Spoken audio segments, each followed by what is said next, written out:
color. Dia nggak pernah menggunakan water kan kalau untuk nah sedangkan di Amerika itu mereka menggunakan pengejaan atau spellingnya itu dengan benar, dengan pengataan yang benar, yaitu menggunakan R. Jadi color dia pakai color. Water pun dia kalau di British pakainya water, nggak water. Sedangkan karena ya kita back ke nenek moyangnya, katanya sih dulu di British itu mereka lagi banyak sampah, banyak lalat gitu, makanya mereka pengucapannya menutup mulut, makanya jangan sampai kayak wadah gitu. Makanya kenapa nggak pakai R. Nah, simbolnya kalau misalkan di Amerika itu mereka pakai IZ. Tahu IZ nggak? Apologize. Apologize. Mereka pakai ini. Kalian taunya ini pakai Z atau pakai S? Z. Yang benar Z. Apologize. Bacanya gimana? Apologize. Sedangkan kalau di British atau Aussie mereka pakainya apologize dan dia pakai ISA. Ya ini kurang IZ. Gitu. Tapi ini dibaca apologize. Jadi apa ya? Kayak kita pokoknya lebih nggak sesuai dengan ini, nggak sesuai dengan spelling ejaannya. Seperti flavor. Tahu flavor? Rasa. Kalian tahu flavor atau flavor? Yang kalian tahu ini, berarti kalian lebih ke British. Sedangkan kalau ini tuh Amerika. Jadi perbedaan-perbedaannya itu sebenarnya nggak jauh beda, cuma dari cara pengucapannya aja. Tapi jangan sampai kalian salah penggunaan kata. Ada kata yang mana satu kata yang sama tapi beda arti. Oke, kenapa?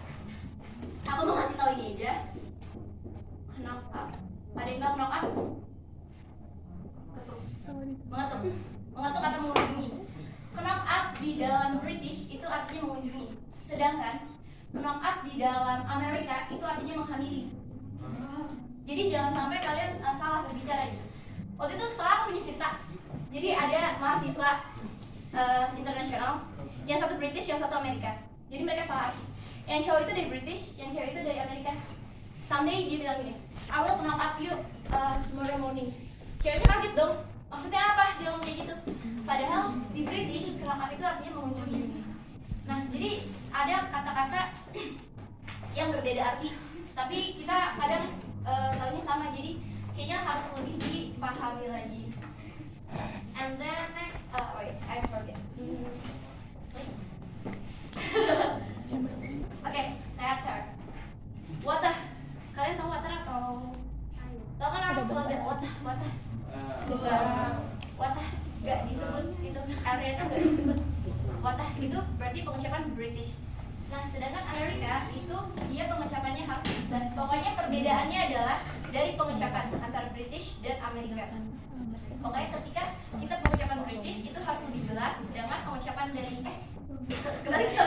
dari Amerika itu harus lebih jelas, sedangkan kalau British itu tidak lebih jelas. Oke, lagi ya. I forget about. Oke, kalian pasti tahu dua kata ini. Soccer, football. Apa artinya? Sepak bola. Artinya sama nggak? Sama. Yang mana yang British, yang mana yang Amerika? Amerika yang football. Kalau Amerika British soccer. Iya. Berarti ini British. Yakin nggak? Kebalik. Ini British. Itu Ini Amerika. Yakin? Yakin nggak? Yakin. Yang benar ini Amerika, ini British. Jadi mereka itu punya penyebutan yang sama tapi beda. Dan ini juga aku baru tahu. Airplane. You know airplane? Apa? Pesawat. Di British ini bukan airplane.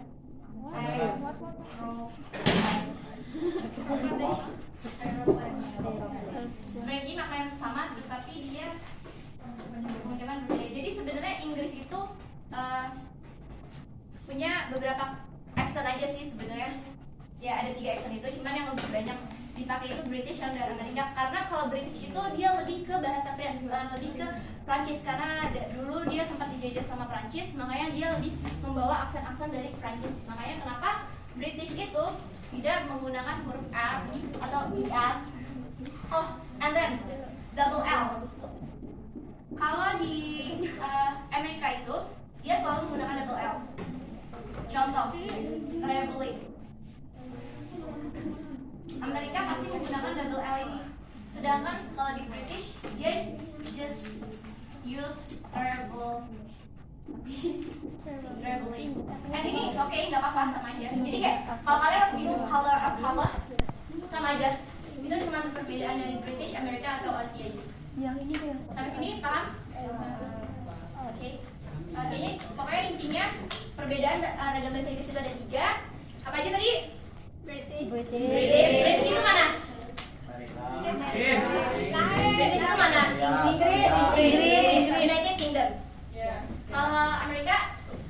US. United States. Kalau Aussie? Australia. Exactly. Oke, berarti udah paham ya. Oke, British sama Aussie itu hampir sama. Pengucapannya itu hampir sama dan kata-katanya juga hampir sama, cuman orang-orang banyak memakai just Amerika sama British. Oke, sekian penjelasan dari saya. Assalamualaikum warahmatullahi wabarakatuh. Waalaikumsalam warahmatullahi wabarakatuh. Oke, terima kasih kepada Yayang yang sudah menyampaikan materi mengenai ragam bahasa Inggris. Selanjutnya kepada tim pembanding, barangkali ada yang disampaikan atau yang ditambahkan, dipersilakan.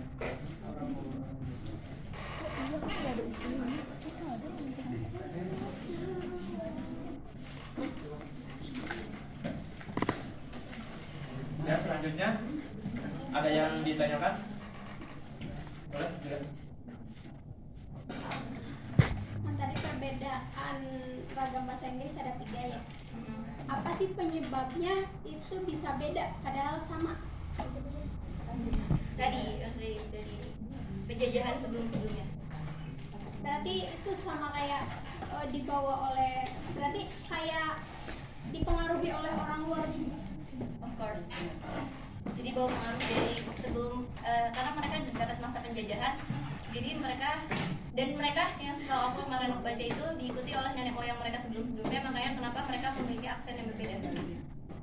Oke. Cukup, Direk? Ya. Selanjutnya ada yang tanyakan? Kenapa sih aksen British tuh lebih susah dipahami ketimbang aksen Amerika? Itu Ya, susah dipahaminya gimana? jadi kata-katanya kan kalau aksen British kan kalau penggabungan kata tuh lebih digabungkan, sedangkan kalau aksen Amerika tuh jadi di spasi tuh, Maksudnya? di spasi tuh, jadi penggunaan katanya tuh. Di spasi. Ya, Gimana? jadi kalau kita ngobrol tuh jadi penggunaan kata-katanya tuh lebih gak disatuin tuh, ada spasi-spasinya, sedangkan aksen British kan disatuin tuh, jadi cepat kan. Kayak gitu. Kenapa beda? Ya, kenapa gitu lebih susah dipahami? Lebih susah dipahami. Ya. Mungkin karena yang tadi aku jelasin, British itu dia ikut ke Prancis. Jadi kan bahasa Prancis itu kan bukan bahasa Inggris yang dikatakan. Nah, British itu lebih ikutin Prancis karena sebelumnya dia dijajah sama Prancis. Makanya nenek moyang mereka itu dulu pakai masih bercampur bahasa Prancis sama Inggris. Makanya British gak banyak orang pakai, maksudnya karena lebih susah untuk dipahami. Segitu sih kurang lebih. Bagaimana, cukup? Yang mana baik? Apa boleh? Nanti pertanyaannya kan kenapa lebih susah dipahami? Menurut aku karena kita aja bahasa Indonesia, kita karena ya ini kita orang Indonesia sering menggunakan bahasa Indonesia, makanya kita lancar menggunakan bahasa Indonesia, kita bisa bicara cepat dalam bahasa Indonesia karena sehari-hari kita dengar pun bahasa Indonesia. Sedangkan kita itu di Indonesia lebih sering menggunakan aksen yang jelas, bahasa Inggris yang jelas, maksudnya perkataan-perkataannya itu jelas, sedangkan kita tuh jarang mendengar yang aksen British, makanya kita lebih susah mengerti seseorang yang menggunakan aksen British. Mungkin karena ini juga sih, kalau British itu ke present past tense ya, sedangkan kalau yang Amerika itu simple past tense, jadi makanya lebih rada susah di ambil. Ada yang ditanyakan lagi? Sudah cukup? Oke, selanjutnya kita ke penahan kepada Pak Sam, dipersilakan.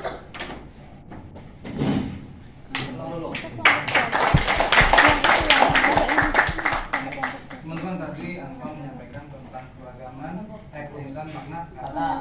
Sebenarnya tadi juga di sebagai nama sebagai simbol ya, udah dibahas. Ada mirip-mirip dikit gitu ya. Tapi poin dari kerumitan kata itu gini, kata itu ternyata rumit dimengerti gitu. Satu kata itu, apalagi satu kalimat, satu kata aja rumit untuk dipahami, dimaknai. Karena ternyata dalam satu kata bisa memiliki berbagai makna, arti, kayak gitu. Ya. Oleh karena itu, di komunikasi verbal subbab ini ngasih tahu ke orang-orang bahwa satu kata itu memiliki berbagai makna. Kerumitan makna kata. Berarti siapa yang memenai kata tersebut? Gitu kan? Berarti orang-orang yang memenai kata tersebut. Karena sesungguhnya kata tersebut tidak punya makna, sama kayak simbolik itu, bahwa semua benda ataupun apapun itu tidak memiliki simbol, hanya yang menyimbolkan itulah. Kadangkala contohnya satu simbol kita ini baju koko, baju sarung, baju muslim satu, tapi maknanya orang beda-beda maknanya. Begitupun sama kata itu tersebut. Makanya ada kata tadi denotasi, kata konotasi gitu ya, yang seperti kata Anton itu. Jadi ada berbagai makna dari satu kata, teman-teman. Gitu kan. Jadi kita di sini sudah jelas bahwa belum tentu jahat itu maknanya jahat. Bisa saja jahat itu juga ada yang sesuatu yang baik atau cinta, gitu kan. Tergantung juga pembahasan dan juga sebagainya. Cuma di sini hanya ngasih tahu teman-teman, kata itu saking rumitnya kita tidak bisa mengartikan satu kata saja, kayak gitu. Yang kayak tadi apa? Jangan, belum tentu jangan itu artinya kayak gitu. Jangan, tapi kalau di Jawa jangan itu sayur, gitu kan. Rumit tuh kata tersebut, perbedaan arti dan maknanya gitu. Dan banyak kata-kata lainnya juga, gitu kan. Apalagi contohnya kayak bujur. Bujur itu apa bahasa Sunda? Pantat. Tapi kalau di bahasa Indonesia di akademik bujur itu apa? Garis lintang.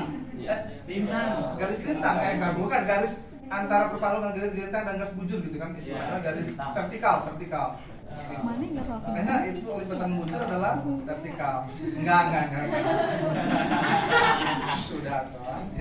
Sebenarnya sesungguhnya ini hanya kasih tahu aja bahwa rumit teman-teman satu kata. Jadi jangan sampai bilang sayang belum tentu suka belum tentu sayang. Cinta itu apa sih? Nah, itu juga banyak sekali kerumitannya. Nah, oleh karena itu butuh penjelasan lebih dalam, khususnya dari komunikasi verbalnya. Makanya ada komunikasi non verbal pembuktiannya. Dan tadi sudah cukup banyak yang disampaikannya. Kemudian untuk ini nih tadi cukup lumayan panjang.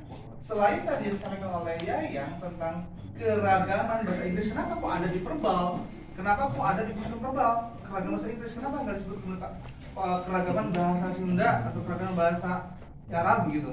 Kenapa Inggris gitu ya? Kenapa keragaman bahasa Inggris? Teman-teman, karena Inggris itu sendiri menjadi bahasa internasional yang pertama. Kemudian setelah itu ada Arab, ada Cina, Mandarin maksudnya itu ya, ada Prancis gitu kan. Nah, Indonesia belum, baru sekarang mau bahasa Indonesia itu baru sekarang. Makanya beberapa negara-negara itu ada pelajaran bahasa Indonesia. Karena bahasa Indonesia itu adalah negara konsumtif. Jadi kalau jualan Indonesia laku. Nah gitu. Orang Cina, orang Vietnam, orang Thailand, beberapa di negara-negara luar sana, di Eropa ada mata kuliah ataupun pelajaran di sekolahnya itu belajar bahasa Indonesia. Gitu. Bukan karena untuk sebagai bahasa persatuan dalam arti itu kayak bahasa Inggris ya, karena menjajah, tapi bahasa Indonesia itu menjadi sebuah komoditi.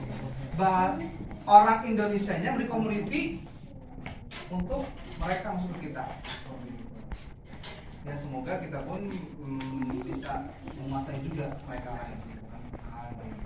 Nah, itu awalnya kenapa ditulis di sana, sehingga bahasa Inggris itu memiliki beragam dari bahasa Inggrisnya sendiri, bahasa Inggrisnya Amerika, bahasa Inggrisnya contoh bahasa Inggris contohnya yang negara lain itu ada berbeda-beda teman-teman. Dan itu dipengaruhi oleh budaya di mana negara tersebut penggunaan. Orang Malaysia bahasa Inggris ada bahasa persatuan pertamanya itu bahasa nasionalnya. Kayak Brunei itu bahasa Inggris salah satu bahasa nasionalnya juga. Nah kita aja bahasa Indonesia yang nggak ada bahasa dua gitu kan. Nah, tetapi maksudnya di komunikasi verbal keragaman bahasa Inggris adalah bahwa ternyata bukan hanya bahasa Inggris teman-teman, bahasa-bahasa lain pun memiliki keragaman bahasanya. Jadi bahasa ibu atau bahasa negara tersebut ada keragamannya. Bahasa Inggris keragaman slang yaitu American dan British adalah contohnya kata nama gitu kan ya. Itu memiliki pendapatan tersendiri terhadap pergaulannya, terhadap komunikasi interaksinya. Jadi biasanya kalau komunikasi interaksinya menggunakan bahasa slang American gitu ya, itu akan lebih cair seperti layaknya contohnya bahasa gaulnya Indonesia Jaksel gitu ya. Nah, contohnya kalau bahasa Inggrisnya British itu bahasa akademik, orang-orang besar, nah gitu.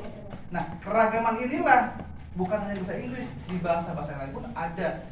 Kalau dalam bahasa Sunda tuh ada untuk ke sesama, ada untuk ke bawahan, ada untuk ke atasan, ada ya seperti itu, kayak gitu. Undak-unduk bahasa. Nah, bahasa Inggris ada unduk bahasanya. Kenapa dipakai? Ya sebagai bahasa internasional yang pertama.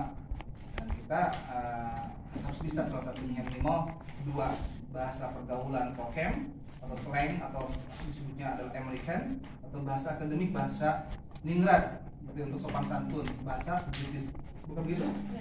Ya, teman-teman ada yang tanyakan kira-kira? Cukup.